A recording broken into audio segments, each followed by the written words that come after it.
भूत का सच। आज तो मैं भूत देखकर ही रहूंगा। विनोद अपनी जिद पर अड़ा हुआ था।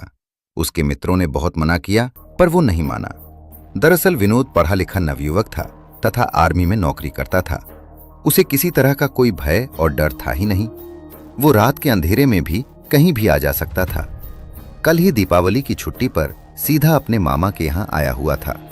हर बार की तरह पहले मामा के यहाँ आता, फिर 2-4 दिन मेहमान नवाजी के बाद अपने घर जाता है, क्योंकि मामा का गांव स्टेशन के पास ही था।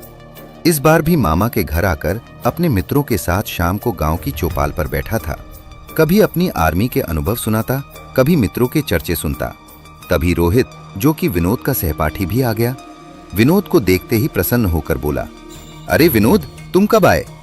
विनोद ने बाहों में भरकर कहा कि दोपहर में ही आया हूं, पर तेरा तो पता नहीं चला। कहीं बाहर गया हुआ था जो अब आ रहा है। रोहित ने उदास होकर कहा, नहीं भाई, दरअसल तुम्हारी भाभी की तबीयत ठीक नहीं है। दवाइयां खूब करा दी पर कुछ लाभ नहीं मिला। कुछ लोग कहते कि बरगद का भूत सवार है, इसलिए गुनिया बुलाने गया था। विनोद आश्चर्य से बोला, ये बरगद का भूत क्या? फिर तो सभी मित्रों ने बरगद वाले भूत की कहानी बताना शुरू कर दी। किसी ने कहा कि जो भी व्यक्ति बरगद के वृक्ष को प्रणाम नहीं करता उसे भूत परेशान करता है। किसी ने कहा कि भूत नहीं, गांव का देवता है। किसी ने मिलने के प्रमाण दिए तो किसी ने कहा दीपावली की रात में अवश्य लोगों को मिलता है। अब तो विनोद चुप नहीं रह सका। उसने कहा, यह सब तुम्हारे मन का भ्रम है। किसी भी पेड़ में भूत नहीं रहता, और रहता भी है तो कल दीपावली की रात है, मैं देखने जाऊंगा।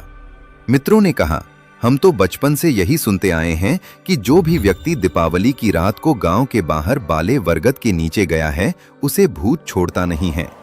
विनोद बोला, कल की रात मैं अकेला ही जाऊंगा, देखता हूं कैसा भूत है। शाम ज्यादा हो गई थी। सभी मित्रों से कल मिलने के वादे साथ सभी अपने अपने घर चले जाते हैं। कल दीपावली की पूजा पाठ से फुर्सत होकर रात 10 से 11 बजे विनोद पुनः चौपाल पर आता है। इसी बीच एक एक कर सभी मित्र एकत्रित हो जाते हैं। ठंड का मौसम चल रहा था, इसलिए कोई साल कोई कंबल ओढ़े हुए हैं। विनोद ने भी साल ओढ़ रखी है। मिलकर एक दूसरे को दीपावली की हार्दिक शुभकामनाएं देते हैं और चर्चा शुरू जाती है बरगद बारे भूत की। विनोद कहता है, आप सभी यही बैठना, मैं बरगद को छूकर आता हूँ। सभी लोग मना करते हैं, पर विनोद कहता है कि आज तो अंधविश्वास मिटाकर ही रहूंगा। तभी कोई मजाक में कह देता है कि बरगद छूने का क्या प्रमाण, कहीं भाई साहब बीच से ही ना आ जावे। इस पर तय हुआ कि बरगद में कील ठोक कर आना है।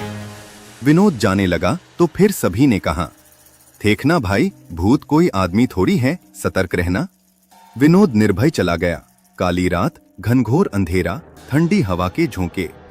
जैसे ही बरगद के नीचे पहुंचा, कुछ गर्मी का एहसास हुआ। विनोद ने बाहों ऊंची की और कील बरगद में ठोक दी, और जैसे ही लौटने मुड़ा तो विनोद को साल खिंचती महसूस हुई। अब तो विनोद को भी शंका होने लगी, अवश्य कोई साल खींच रहा है। सुनसान जगह, कोई दिखाई भी नहीं दे रहा। विनोद ने साल छुड़ाने की कोशिश की, पर खींच ही नहीं रही थी। विनोद साल फेंक कर चलता बना। विनोद हांफते हुए आया और मित्रों से बोला, भाई, कील तो ठोक आया, कोई नहीं मिला, न कोई दिखाई दिया, पर मेरी साल वही रह गई। अब टार्च लेकर जाऊंगा। विनोद टार्च लेकर फिर गया तो देखा साल की कोर पर ही कील ठोक दी गई थी। अब विनोद को समझ आ गया भूत का सच। उसने आकर मित्रों से कहा,